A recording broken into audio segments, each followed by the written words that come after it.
put down your weapon. You have 20 seconds to comply. It's not a weapon? Seriously, it's just a joystick? Oh, okay. I'm putting it down, No, I've put it down. Look, you don't have to do anything. Please, no.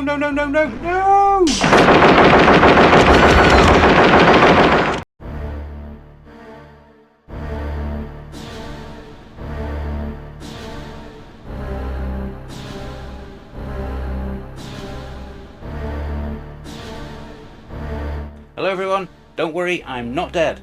I'm Brian from UK Gaming Network, part gamer, part critic, all retro. You might know me better on this channel as UKJN Zoidberg.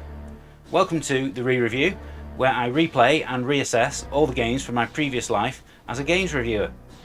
If you were a reader of Games X magazine back in the early 90s, chances are that you'll have read some of my reviews, and maybe even bought a game based on my recommendation.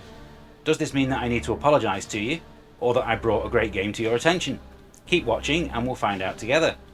In this series, I take a look back at one of the games that I previously reviewed and see whether or not I stand by my original assessment. For this episode, the game that I'll be replaying is RoboCop 3, developed by Digital Image Design and published by Ocean Software in late 1991.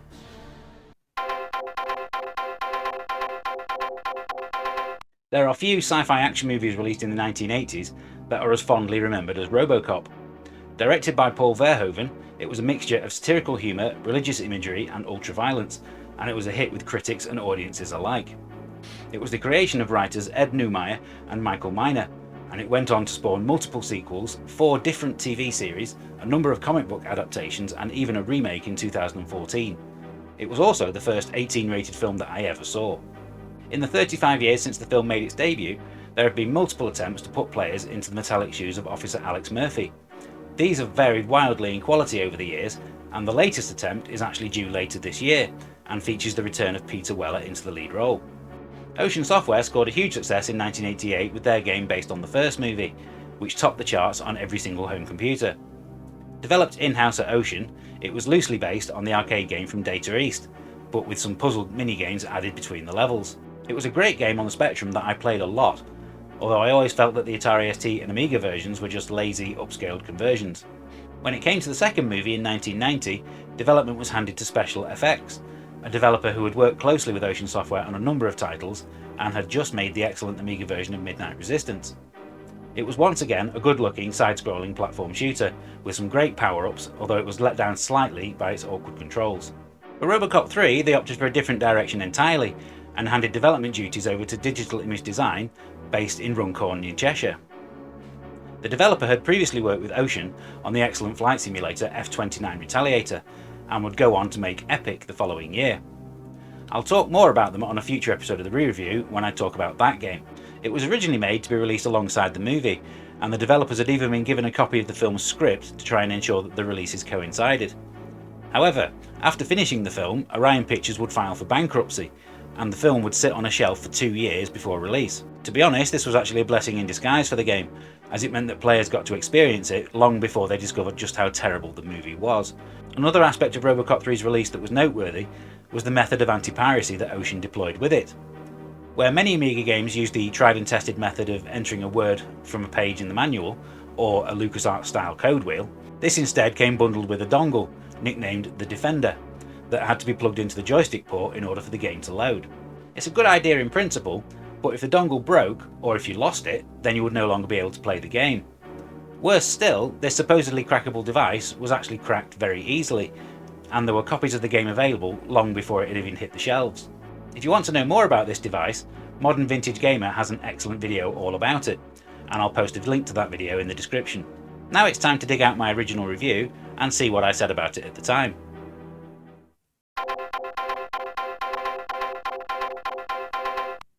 My review appeared in issue 29 of Games X from November 1991, and was the exclusive first review of the game to appear anywhere, a definite advantage to being a weekly publication. It was awarded 5 X's out of 5 and given the X-rated Game of the Week stamp. I applauded the attempt by Ocean and D.I.D to make a movie license that looked and felt differently to all the ones that had come before. The 3D graphics were excellent, and I gave it 18 out of 20 for presentation. Gameplay and lastability both scored 16 out of 20, with the controls taking a little getting used to. Being able to choose between mouse, keyboard or joystick at any time certainly helped in this area though. The inclusion of the arcade action mode was a nice touch, as it gave us a reason to keep playing beyond finishing the story. When researching this episode, I was reminded that a quote from my review actually appeared on the back of the box when it came out a month or so later.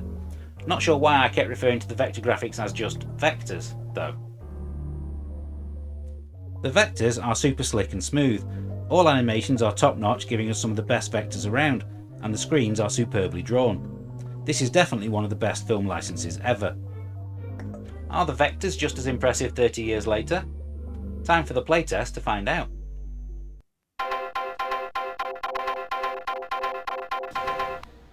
Okay, so this is RoboCop 3, no title screen to speak of. I am playing this on the A500 Mini, which has required me to actually plug in a USB hub to be able to get a keyboard, mouse and joystick all plugged in at the same time. A little bit of a pain to get up and running, but it is possible. So you get this option of playing through the movie adventure or arcade action. So let's go straight into the movie adventure first and foremost. So here is the media break, which is obviously familiar to anybody who has enjoyed the RoboCop movies. What movie adventure does is it allows you to play through the events of the film in the order that they happened. What it does is it intersperses the action with cutscenes like this one to make it a little bit more cinematic. So games based on movies at the time that this came out were very simple affairs, usually side-scrolling ones with sprites that look like the movie's protagonist. But for this one, this was nothing short of revolutionary at the time. This was one of the first 3D movie games. So the objective of this level is to catch up to this van here and ram it off the road.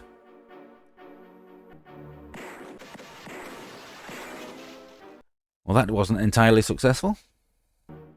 So, let's have another attempt. I'm going to try a different route to intercept the van this time. You know, these 3D graphics may look incredibly basic by today's standards, but trust me, these were revolutionary back in 1991. This is the kind of thing that you would normally only get in flight simulators or war games. You know, you can actually, if I stop the car here. Don't crash into me, you idiot. If I stop the car, I'll actually scroll through the different graphical options that you get by pressing through the F keys. Stick to the left of the van, I think, is the approach, because the driver leans out the right hand side with his gun. Where is he? Where is he?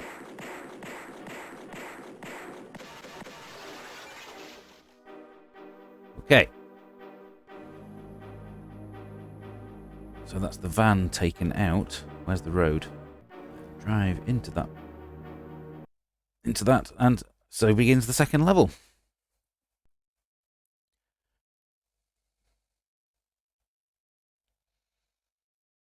So you now play these first-person shooting missions, and these are, without question, my favourite part of the game.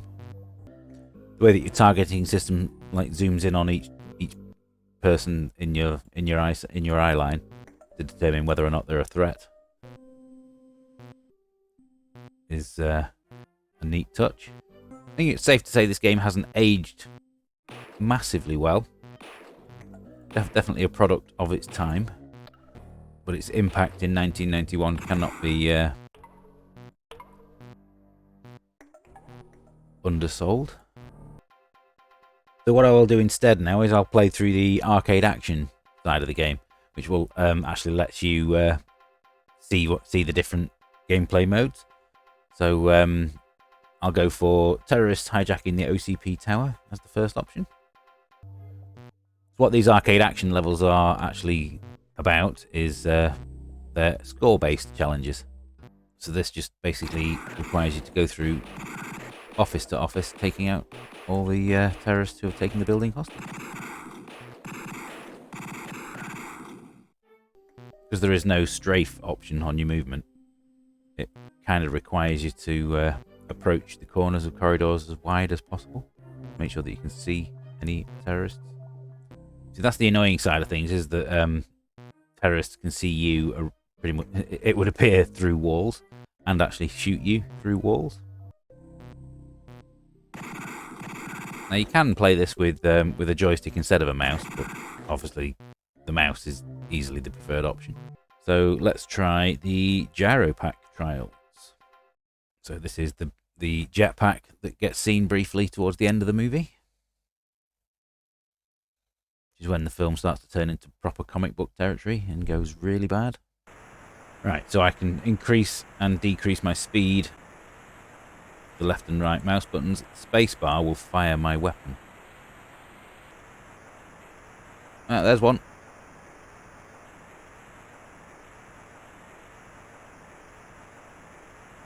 This is not easy.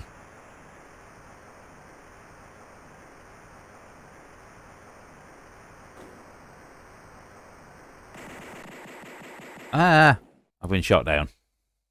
Yeah, so the final one to try out is the Android versus Cyborg duel.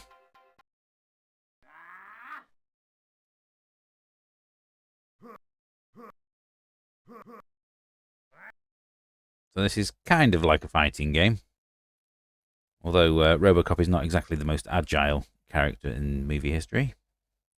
So trying to kill a fast-moving ninja is not really going to work.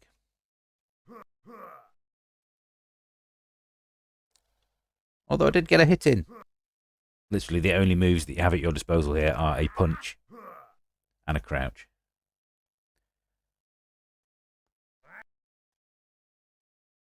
Oh dear, I think I lost. So yeah, so that's RoboCop 3 played on the A500 Mini. I think it's time to move on to my final assessment and see what I think about the game today.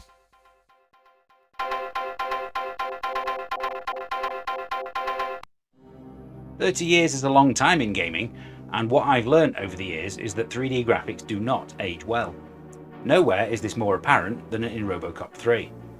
In 1991 this was state of the art, both in terms of its visuals and design.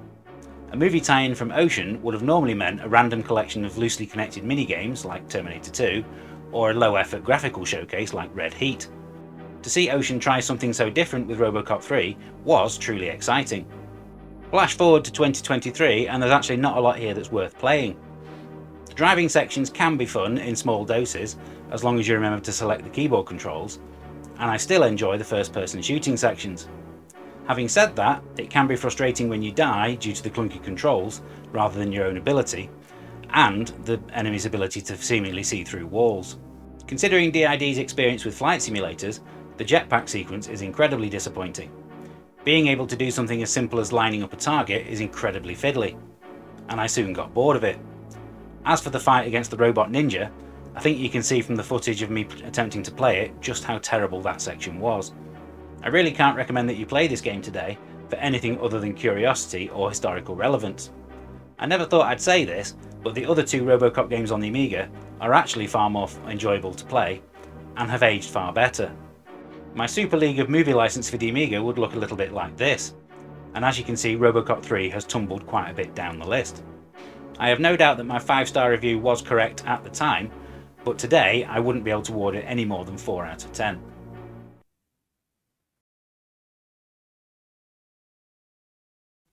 Thank you for watching this episode of the re-review. I hope you enjoyed it, and if you did, you can actually catch all previous episodes in a handy playlist on our channel. If you played RoboCop 3 back in the day and disagree with any of my opinions, and these are just my opinions and nobody else's, then please feel free to post in the comments and let me know what you think. I'm going to be back in 2 weeks' time with another re-review, and if you want a little musical hint of what game I'm going to be playing, stick around to the end and you can hear it. You can find me over on Twitter at UKGenZoidberg, where I'll discuss anything that's going on with the channel and any games that I'm currently playing. Bye Max. Please do feel free to give us a like and subscribe, as that supports our channel with what we do. Until next time, happy retro gaming, see you soon.